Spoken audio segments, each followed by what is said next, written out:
Greetings, team. This is Tank9 Code, the CEO and founder of Certified Coders. Today is May 28th, 0900 hours, and today we're going to be talking about the BiZ9 framework. I know the first question you're going to have is how is this going to make money? Right, that's a great question. Money is what we need. Money is the currency of this system we are in. Money makes the world go round. So let's talk about it. This here is what you see on the screen are the core libraries of the BiZ9 framework. And right now, these libraries are publicly available for others to download. I've been working on these core systems for about 10 plus years. And based on my knowledge information, I kept things public because at the time, that's what it was. I was changing computers. I was using, the public libraries. Let's talk about the public libraries out there for the, development um, programs. So the number one development system right now is NPM, which is the Node Package Manager. This is a JavaScript-based library, and it has tens of thousands, possibly 100,000 different libraries of all different types of software projects, right? Developers, this is how they grow their ecosystem of their core systems. They make their code available public to other developers by putting them on these open source systems so other developers can add to it. This is what I wanted to do in the beginning with the BiZ9 framework, but what I'm realizing is that in order to scale my business at this point, I gotta sell the software. So I'm gonna copy the pattern of Microsoft. What is Microsoft? We all use Windows. And as you know, Windows, the core system is closed, meaning that you can't look at the code. You cannot just go to Windows and just, hey, I want to look at this source code. No, it's always been closed, from Windows 3.1, Windows 95, Windows 98, Windows XP, Windows 7. All those systems were closed systems where they sold you the software. For example, I bought my daughter a computer recently, well, a couple years ago, and it was like Walmart cheap computer. She needed it for school, so we go buy the computer. She take it home, use it for 30 days. The computer stopped working completely. They said you got to pay for this Windows. So that's really robbery because we left the store saying, "Hey, we buying this product, right?" Thinking that everything works okay, and then 30 days later, they prompt you and shut your system down and say, "Hey, you got to pay us," which is business. Okay, cool. Microsoft has always followed that model. Right now, they're currently 98% of the Windows operating system market share, meaning that 97% of the planet is using Windows. It's always be like this. It's probably gonna be like this for the next 50 years, I see. And they have no competition. I listened to a Steve Ballmer interview. Steve Ballmer is the CEO of Microsoft, and he says he makes $1 billion a year just by holding his Microsoft stock. So just off his stock alone, he's able to generate $1 billion a year just off his stocks, not his pension plan, not because he was CEO of Microsoft.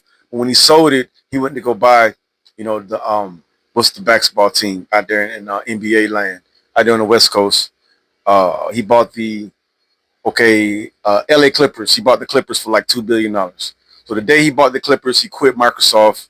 Like the next day, he became full-time owner of the LA Clippers. But prior to that, he ran Windows as CEO for 30, 40 plus years with Bill Gates. He was the business guy. Bill Gates was more on the software side of things, dealing with the coders. That's me. I'm more of the Bill Gates, hard, harsh, to the point personality. So this system here, we're going to start selling it. And let's talk about this system. So going forward, there's only a handful of people that have the source code right now of this system. I would say it's a million plus between 2 to 5 million lines of code, and it's some beautiful code. I mean, the system is fast. It's elegant. I got to get it out here, and we're also going to allow people that's part of the membership to have access to this code as well. So they're going to have access to the code. They can download it. They can add it to their projects. Because we're going to train certified coders to become professional software engineers to where they can go out and be able to make apps for anybody in any industry.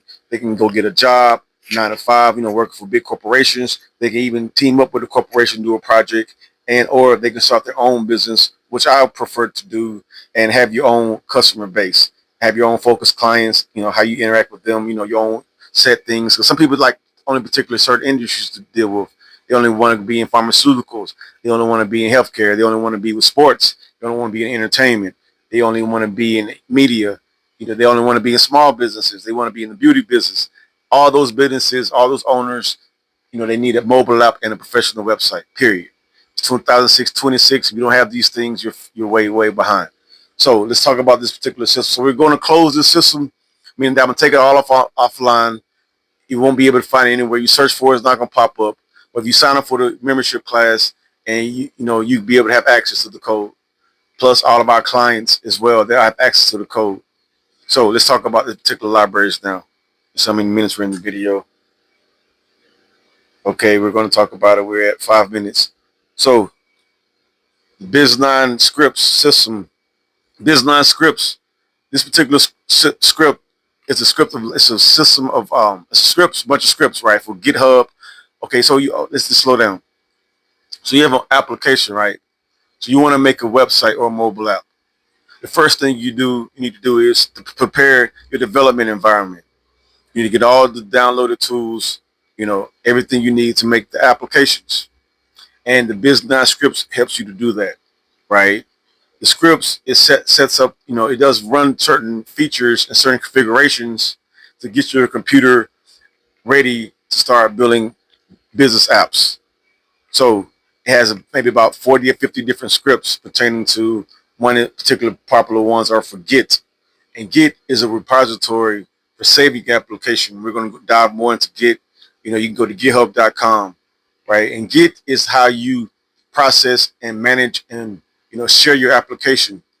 It's like keeping a record of your code changes, right? So if any file that changes, add pages, add lines of code, GitHub, it tracks all this, or Git is what it's called.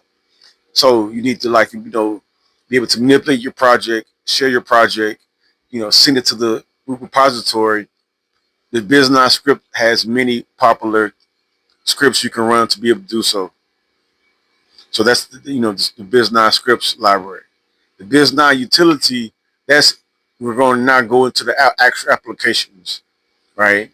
So while you're developing apps, you need to run, certain things you're going to constantly always run, right? Like you're going to need, string manipulations. What is a string? A string is a few characters of words, right? Like ABC is a string.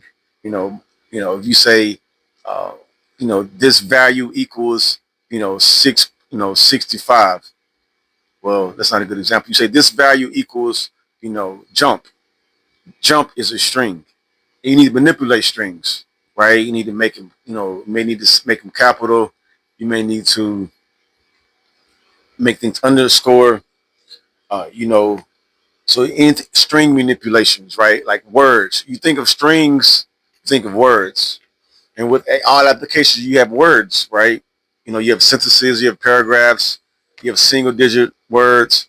So you got to manipulate those easily. So the BiZ9 utility has a multitude of string manipulations for you to be able to manipulate your string code. There's also one for like generating numbers. So hey, I need an ID. Generate me an ID. Boom. One for generating IDs. Currency. Decimals. We want to manipulate money values. You want to add money plus money because it has a it can't you can't add 25 plus 30 because that's going to be whatever it is, 65, 70, right? When you're adding a dollar, $1.50 plus $75, it has the value has equal a currency value. So you got to do things like that. And so string manipulations, number utilities, what else? This is off the top of my head. I don't have the code in front of me right now, but there's just a lot of them. Those are two. I think there's some things for buffering, for if you want to transfer a file, right? You got to convert that image into a base 64, right? And base 64 is how you send string images across. So base 64. Okay, when you have an image, right? Like for Instagram, right? Everybody on Instagram, you upload that picture to send it over the cloud. They changed the value of that picture into a base 64. And that's a very, very, very long string value. base 64. You know, you can look it up, right? So you got to manipulate your image that's on your phone. They're going to convert it to a base 64 format. Then they're going to send the string format over the cloud because it's easier to send that way.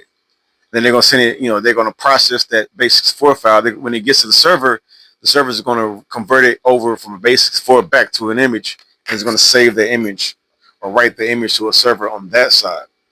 So you render it, it's going to look at the picture you uploaded. Boom. So, you know, it has things like, you know, manipulations of strings. So that's the BiZ9 utility. Let me go to the next one. Computer froze. 99.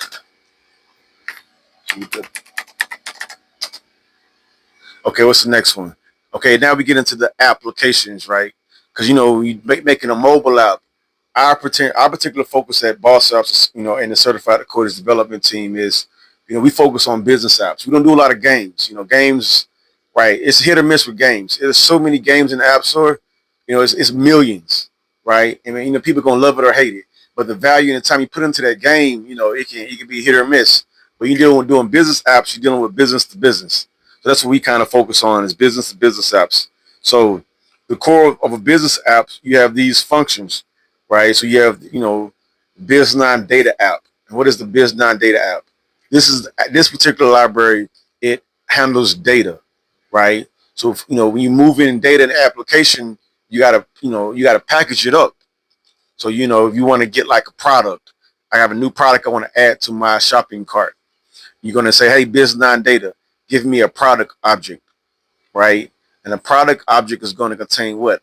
The title of the product, the cost of the product, you know, the description of the product, you know, the old cost, right? So this is what's going to be in the object that you can get from the BiZ9 data library.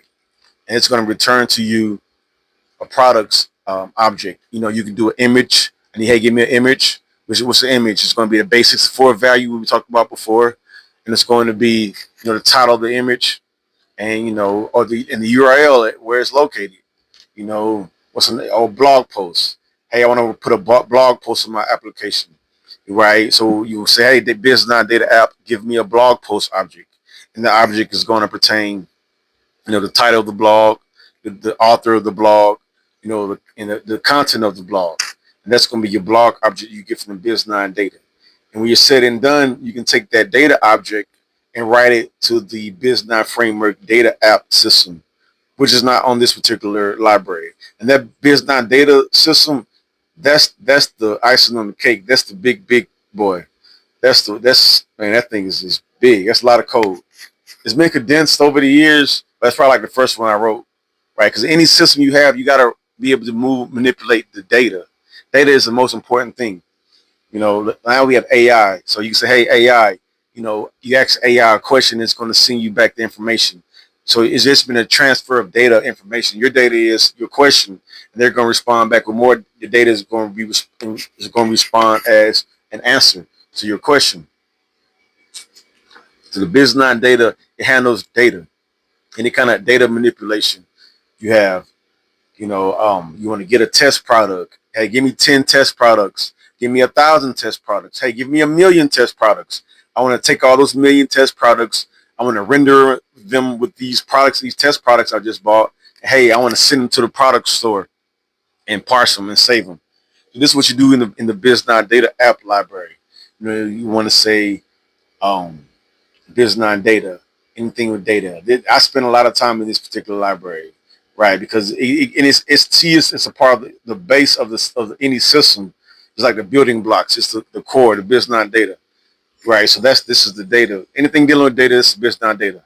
On to the next one. We're gonna go to the BiZ9 remote, and the BiZ9 remote, that particular library is for when you're connecting servers, right?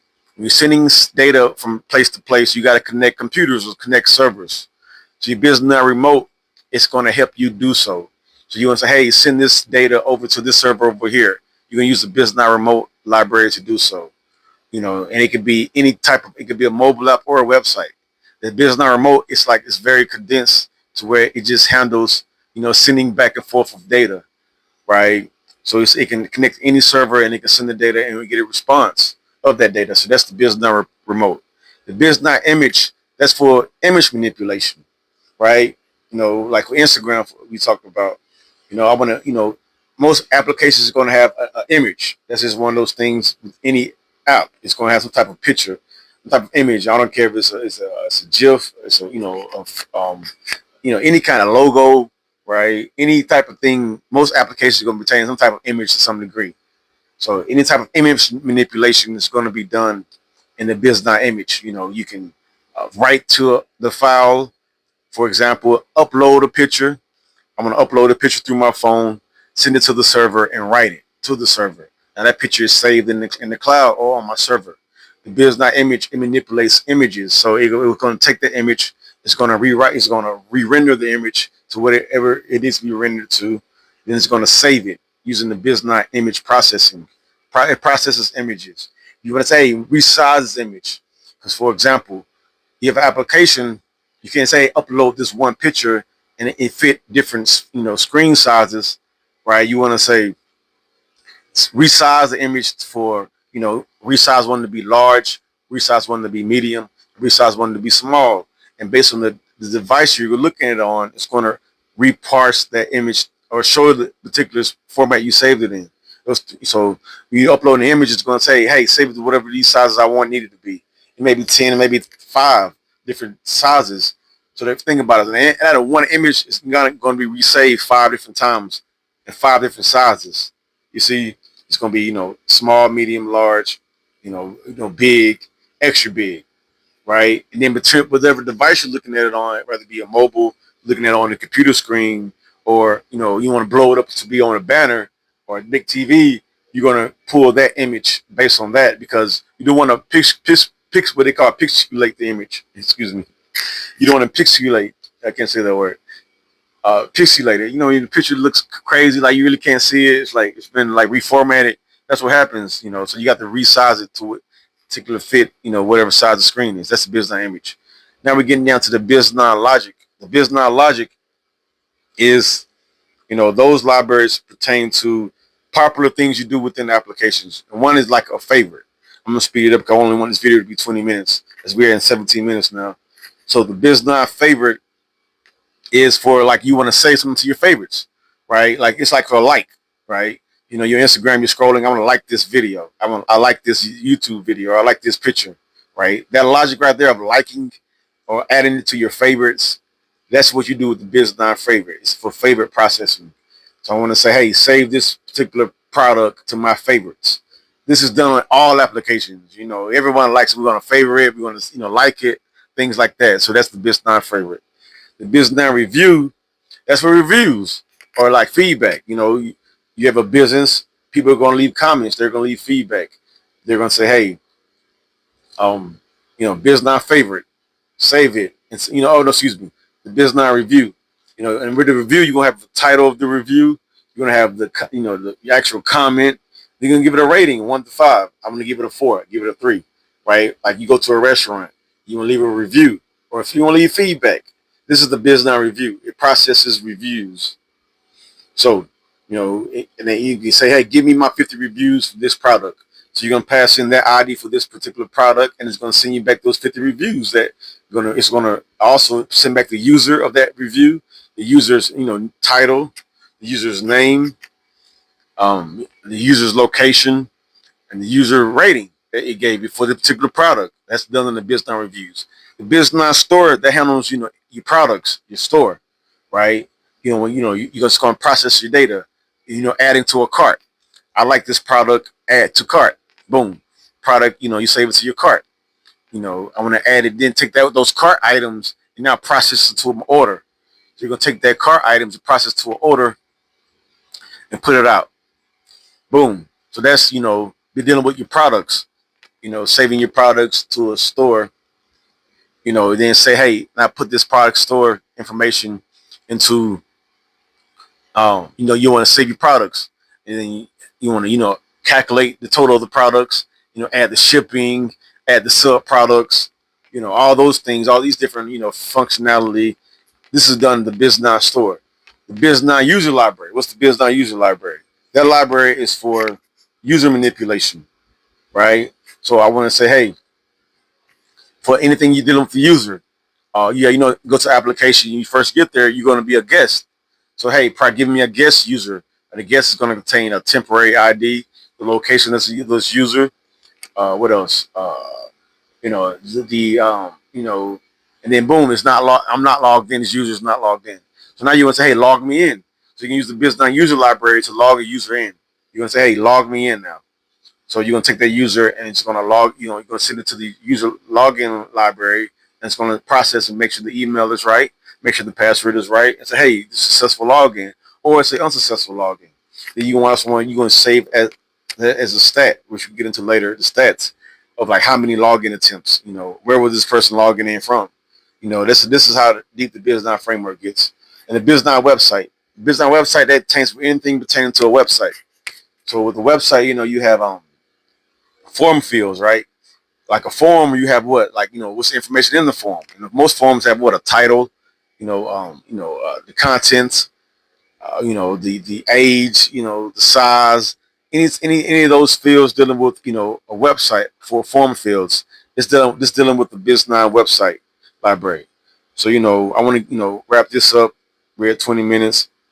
And, in closing that, again, only a handful of people actually have the source code now to these libraries, right? Is for right now. And then as investors buy into Boss Apps, this is what they're getting. This is part of intellectual property, this licensed software that they now are partners with. You know, this helps us stand outside of the competition. We can get things done a lot quicker with this particular BiZ9 framework system. We can get things done a lot faster. All the libraries are already written. You just copy paste. Now I copy and paste. You good at I'm great at copy and pasting. I copy and paste my own stuff. I do the logic and everything. Um, I get all the logic done, looking good. There's no why reinvent the wheel. Once you build the system, you should be able to take that system and make other microsystems. So that's copying and pasting instead of reinventing every little particular feature. You say, no, I want to do this one time and duplicate it, right? You say duplicate it 10 times, duplicate it 100 times, duplicate it 1,000, a million, 100 million times, et cetera, et cetera. It's like, patterns. This is how you should build your applications where, the system is doing most of the work, right? And so this, as people buy into the company, this is going to be a part of the licensing that they're getting as being a Boss Apps investor as well as a Boss Apps partner. So we're going to, day to day, we're going to go and scale this company to $1 billion company, and we're going to, become billionaires with this software.